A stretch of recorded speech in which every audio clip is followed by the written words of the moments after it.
how the simulation correlates to the measurement.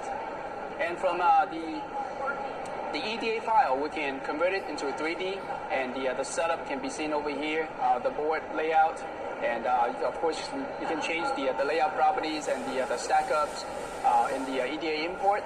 And once we turn it into a 3D model, we can choose the appropriate solver to solve this specific problem. So in this case, we are using, well, so for conducted emission, most of the time you go up to 150 kilohertz to 30 megahertz. But in this case, we go a little further because for automotive industry applications, the standard is usually 110 megahertz. So in this case, we are using the frequency domain solver. And if I activate the mesh view, you'll be able to see the tetrahedral mesh that's used to mesh this problem to be able to solve it. And the connection here, we have an EMI filter in the middle.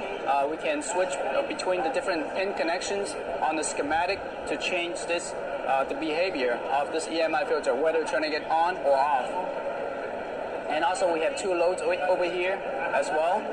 This one is actually the USB connector, and we also have a PCB load with a bunch of resistors over here on the right. So once the 3D model is set up, actually one thing I need to mention is the boundary condition.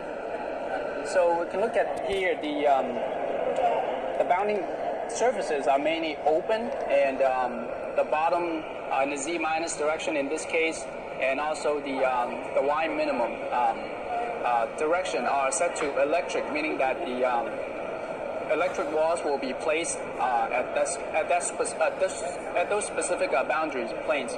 So for Cisco 25 testing, the device is usually sitting on top of some supporting structure on top of a metallic table. So that mimics the same testing environment as done in the measurement.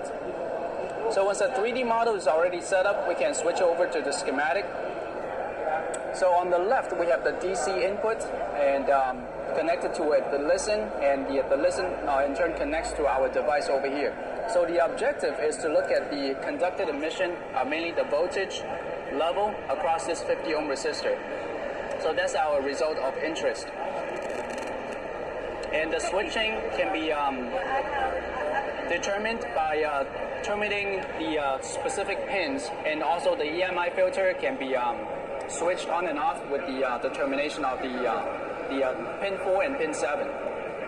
And with different loads can be looked at, so mainly out underscore L and out underscore H.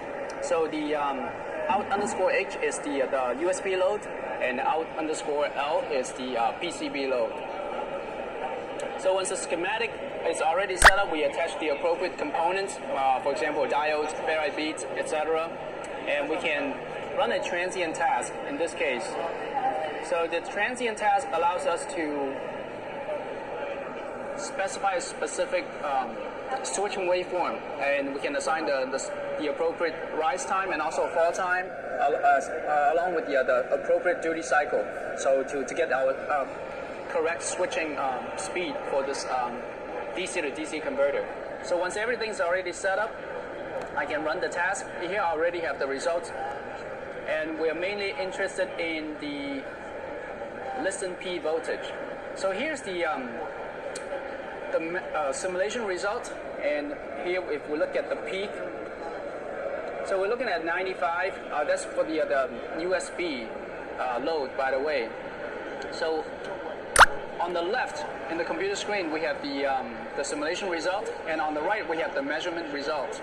So here you can see that the switch bonding at 489 frequency from the simulation is actually 95. So really mimicking pretty well. Okay, so now we can visualize the surface current plot. If I zoom in a little bit more.